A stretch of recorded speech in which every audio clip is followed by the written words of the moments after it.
This massive alpha bubble is going to pop within the next 100 days. And this is going to affect all sorts of asset classes, many of which you personally own. So you're not going to like this message. And please don't get your back up. Don't look for ways to make me wrong or disagree. Don't agree with me either. What I'm asking is just take in the message, allow the message, and see what I'm saying. And then you decide if you disagree or not. But everything I'm telling you now is more important to know right now so you can adapt to it, prepare for it, position for it now rather than 101 days from now. You're going to be glad that you're here right now. We're going to get into every asset class, the ones that are in the big bubble, and a lot of these you own, I tell you, and you're going to want to make some moves, I believe.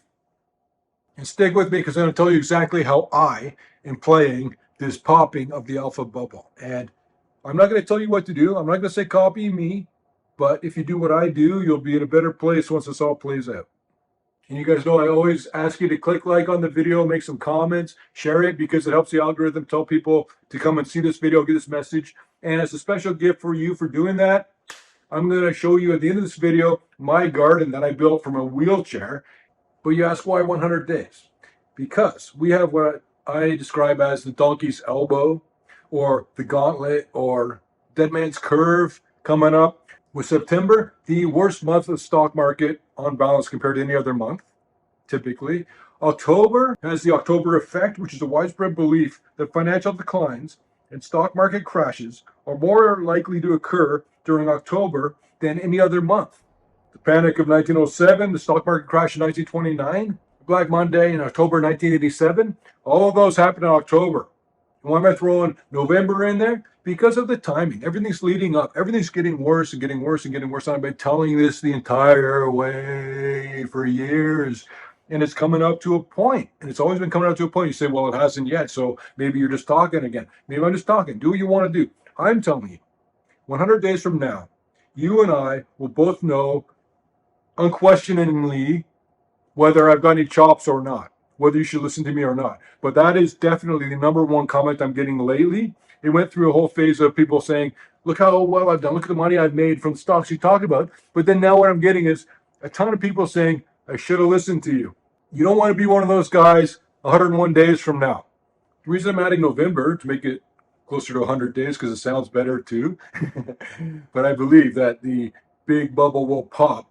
The alpha bubble will pop within 100 days of right now. And I'm on the record as saying it. Look at the clock, bookmark the video, come back in 100 days and give me trouble if I'm wrong. But picture a bucket that is filling up with water, a hose that's flowing into the bucket. It's not full yet, no problem.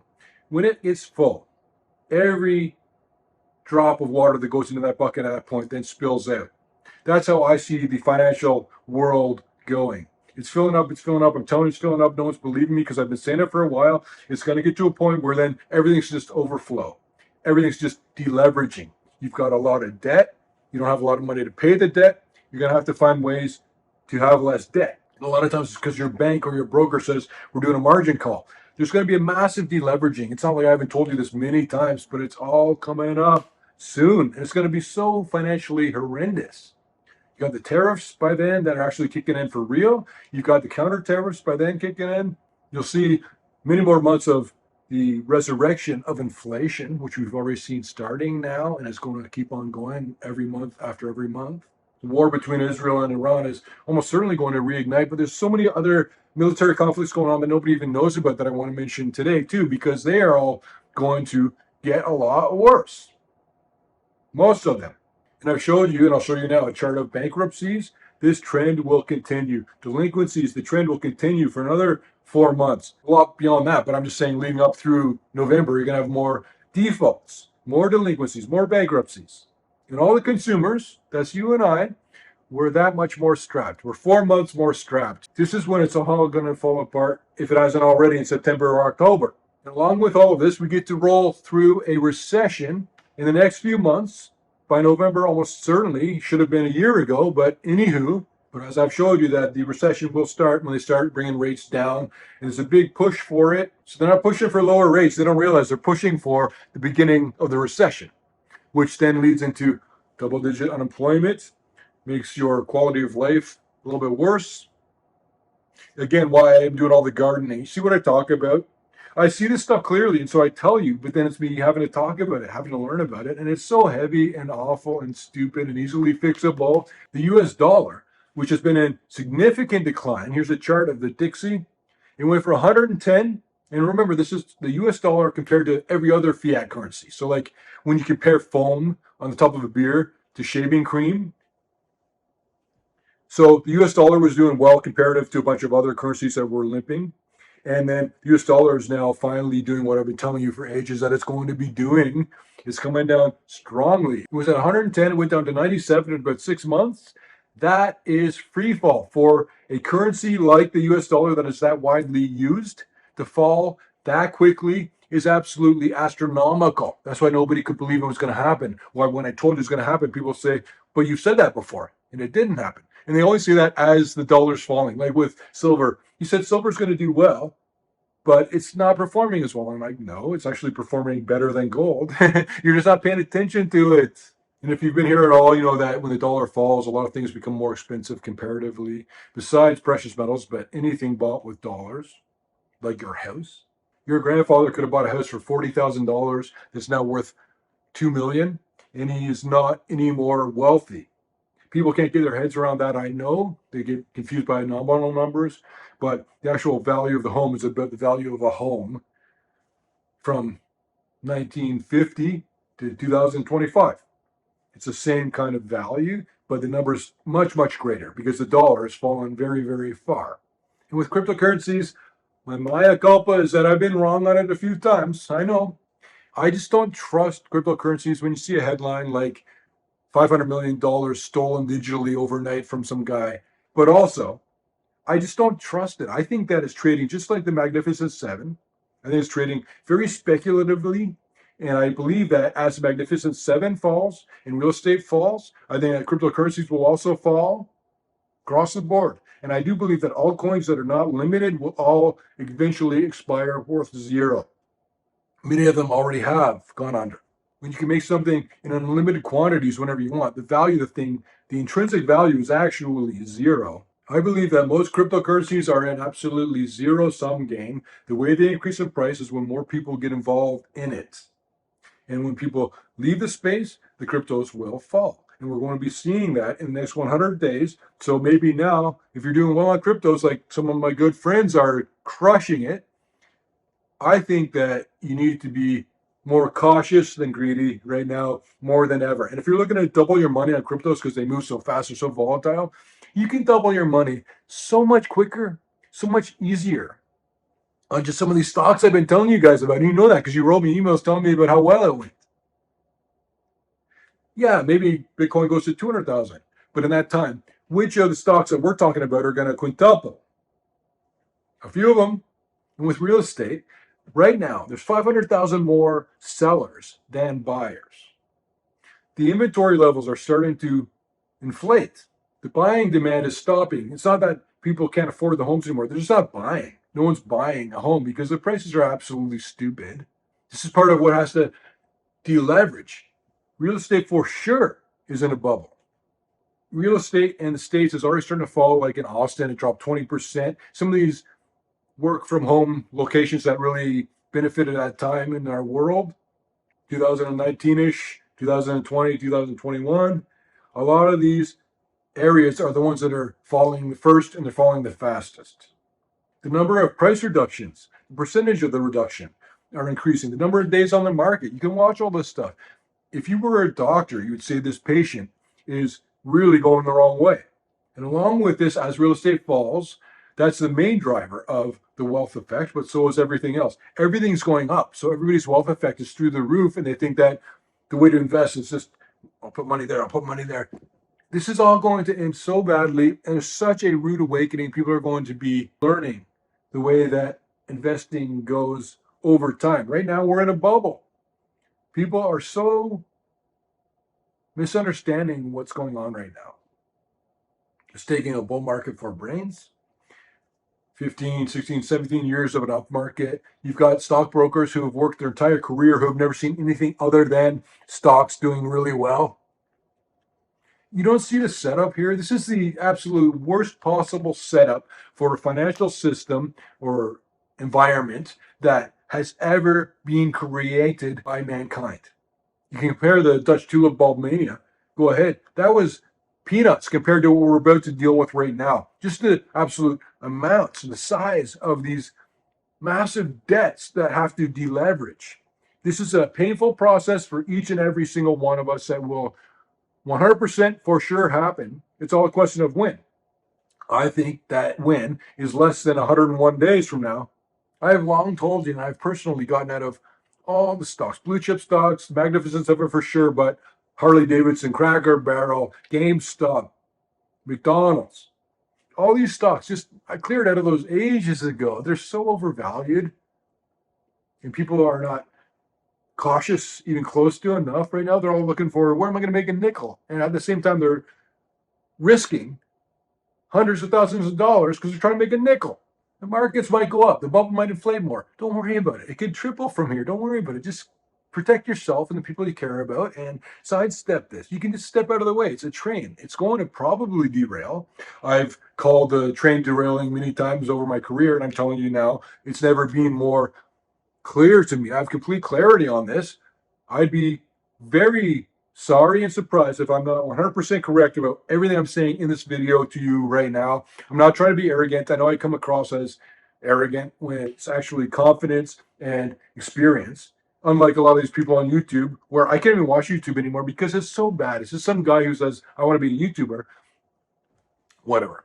But when I say get out of stocks, I'm not talking about precious metal stocks. I'm not talking about oil companies, oil stocks. Productive, profitable oil companies, a couple of those that have single digit price earnings, have a huge reserve life index, are making tons of money already. And they just have to keep on doing that. As the price of oil increases, they'll benefit even more. But even if it doesn't, they'll do even better. A lot of these stocks, I say, if the price of oil doesn't even move, this stock will double.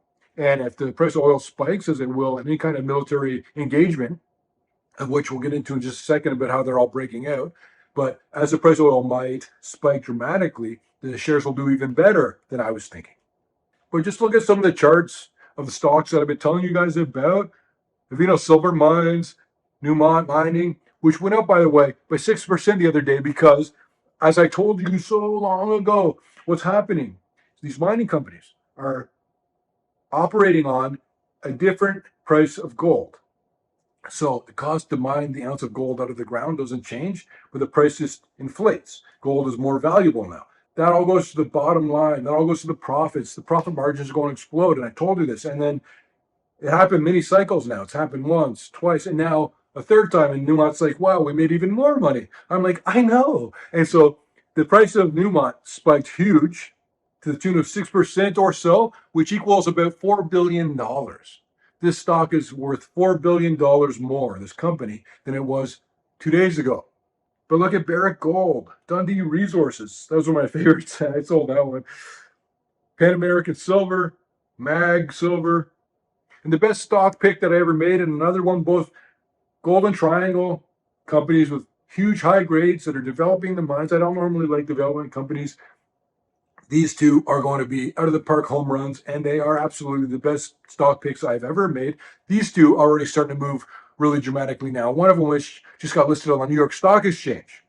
But if you don't want to take the precious metals train, which is the only thing that's going to be a lifeboat in this storm, which includes gold and silver, those are the precious metals. Don't worry about platinum, palladium. Don't worry about getting fancy rhodium. Stop.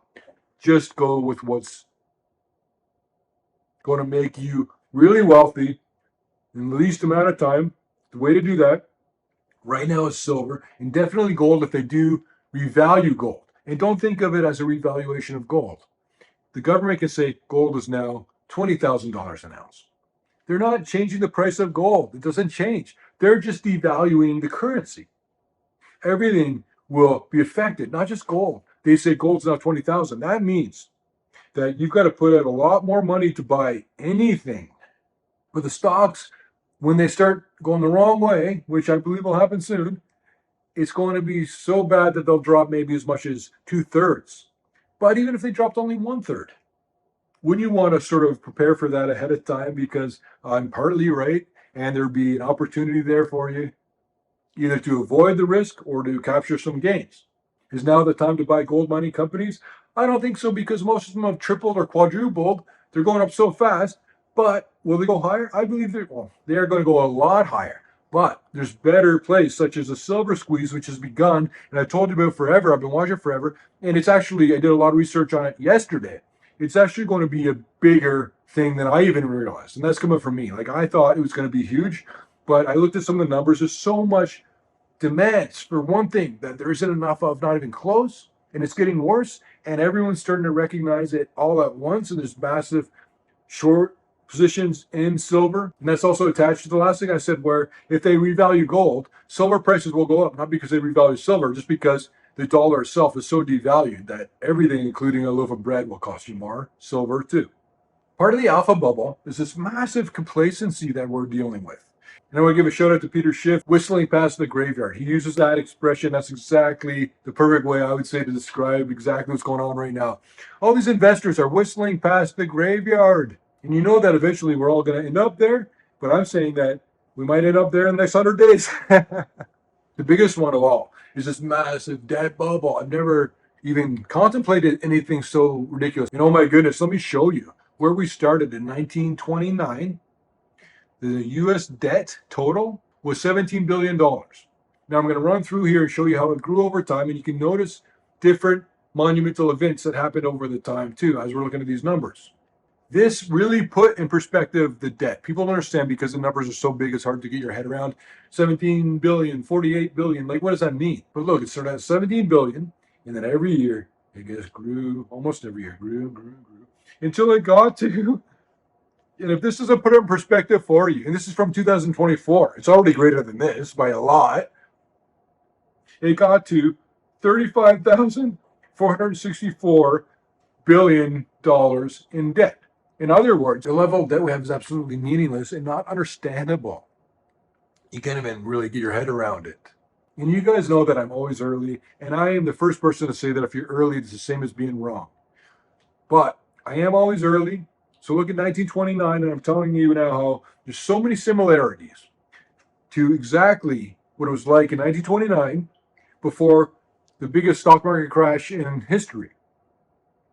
It's setting up worse than then. And now people are finally catching on to that fact. They're noticing it, and then you see it on a bunch of YouTube videos. I'm like, yeah, I know. I'm glad they watched my stuff. This will be worse than the crash in 1929 because we have so much more debt, nominally even, but just percentage-wise, everything is just about to fall off a cliff that's clearly obvious. So what would you have me do? I got other stuff I could be doing right now. You know that, right? I'm telling you because it's going to help you. I want to help you any way I can. And I want you to take it seriously, especially because of the opportunities that are going to pass by and then be gone. You want to catch them now because, as I always tell you, the Great Depression, which we'll see something very similar, was a massive millionaire maker. And it wasn't just owning gold or precious metals. Most people who became millionaires because of the Great Depression, during the Great Depression, involved things like buying real estate, buying assets worth a lot more for pennies on the dollar. This is everything in life all around you. People are going to be under a lot of pressure.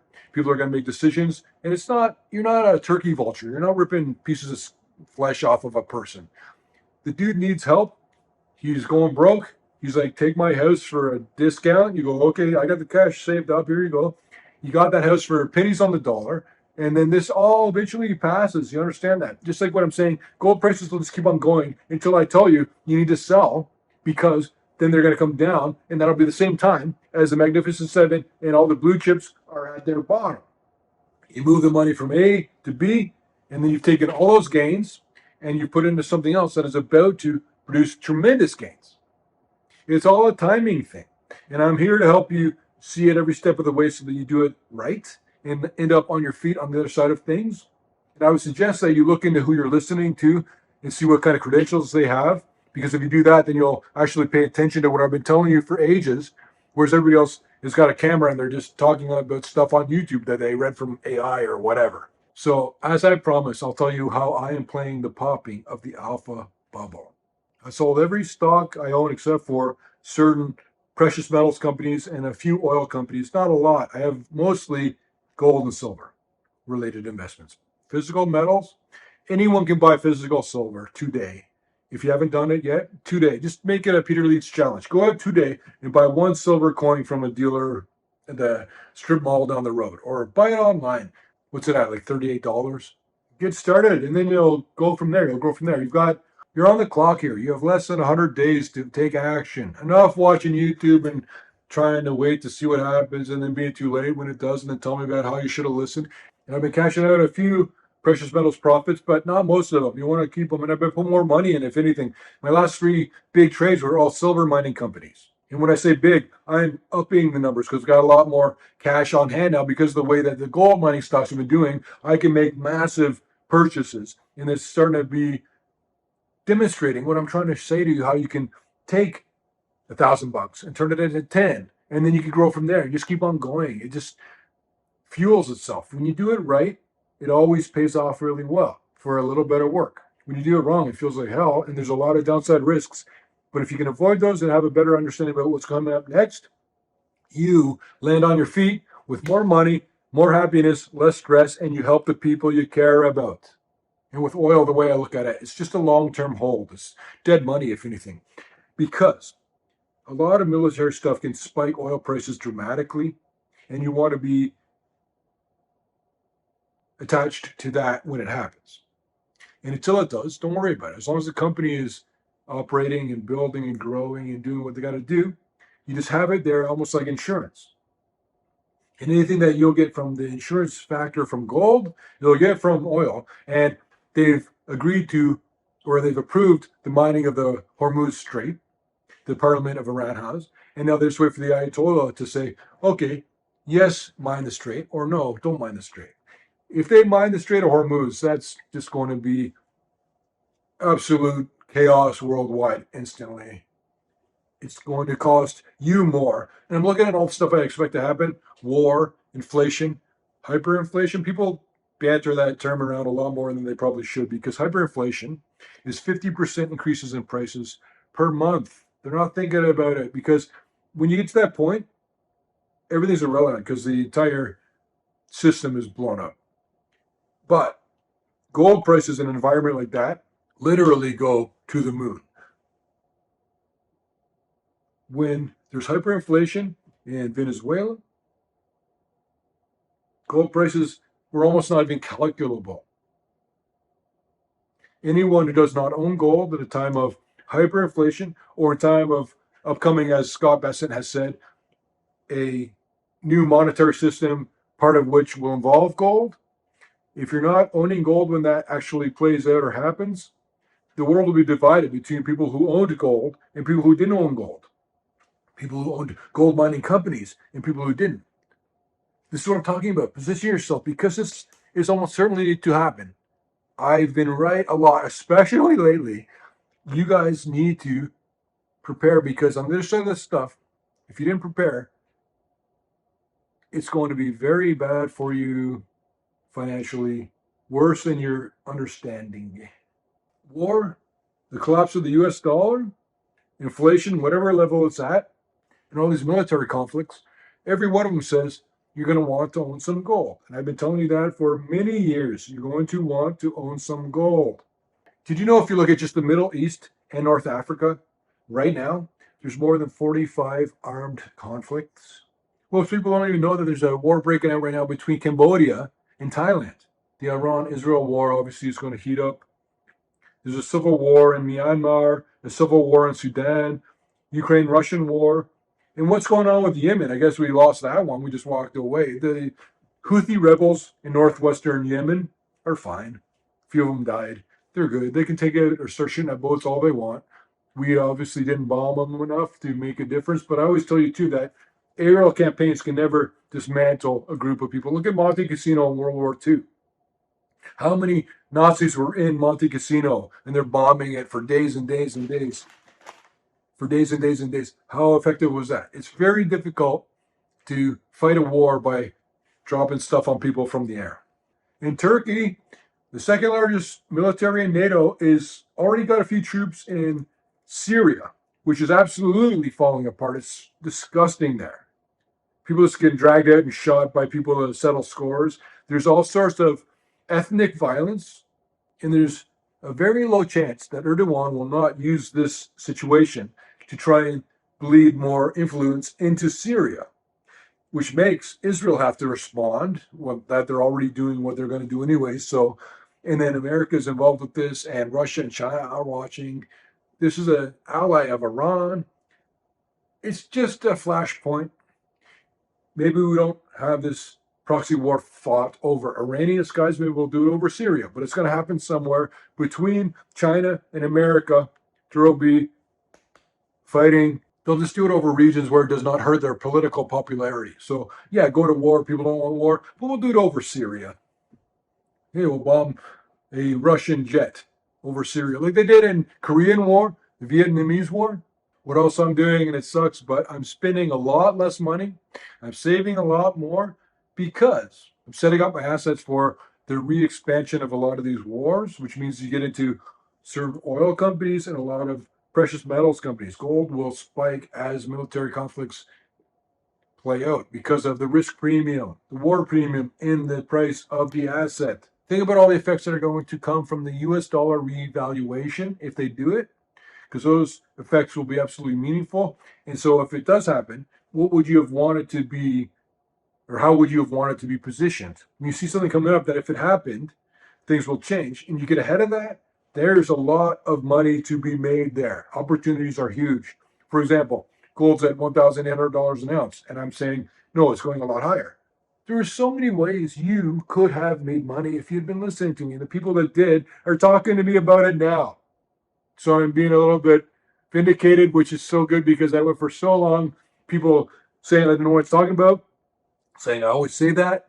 I'm doing all right, my friends. And I know that if you listen to me, that you're doing all right too. But even though they're going to devalue the US dollar, have cash on, or they might devalue the US dollar, have cash on hand, because a lot of opportunities just pop up. Hey, buy my car for $1,000. Oh, good, I have $1,000. Thank you, I'll do it. Just be ready. That's what I'm saying. Just if you're looking for them, a monumental number of opportunities are going to be all around you. More millionaires will be made. You can be one of them. And if you think that's crazy, I've only got $1,000 to invest. Don't think that way. Think about percentage. You want your $1,000 to go up 100% in value, 200% in value. There's ways to do that easily. You just make a decision. I think he's right about that. I'll buy this because if he's right, then that will go higher. It's everyone overcomplicates it. It's so simple. And it's just the difficult thing is being right and not wrong because that's costly. But if you're right, it's absolutely simple. And I'll implore you to do all your analysis and research now when you don't need to as much, when you're not as desperate, when things aren't playing out and falling off the rails. Do it now. If there's a building that you like that you think if it was a little bit cheaper, you'd want to own that and you can make money from it, keep an eye on it now. Keep it in your head what you want to buy, what moves you want to make as this bubble pops. How do you see things playing out? And if you are right, what would you do? How would you position today to make a whole bunch of money? Consider letting me keep an eye on everything for you. I'm good at this stuff. I like this stuff. It's fun for me. You can go and play tennis, take a nap, go to Costco and get some energy drinks. Do what you want. Let me take care of all this stuff for you. I'll keep an eye on it. And one way to do that is become a Peter Leeds Insider, or if you want the Peter Leeds app or the world famous newsletter, which is making people a ton of money right now. And when it's not, I don't say things like that. But when it is, I do. So look into it. Let me help you. Let me keep it on the stuff for you so you don't have to. Don't overcomplicate it. It's easier than you think. And once you start making the profits, as a lot of you have been saying now, it is actually a lot simpler than you realize because you broke that bubble. I deal with a lot of heavy things going on on the earth. I read a lot of media, and it's a terrible time right now. It's the most horrendous time in the world since World War II.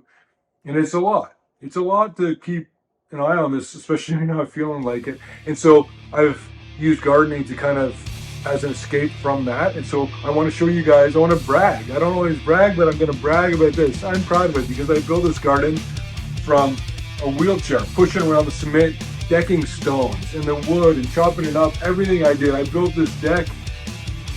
I'm weeding these gardens, and you'll notice one garden, it's got a whole bunch of like plants on one side, but not the other side, and there's weeds because they can't reach that side.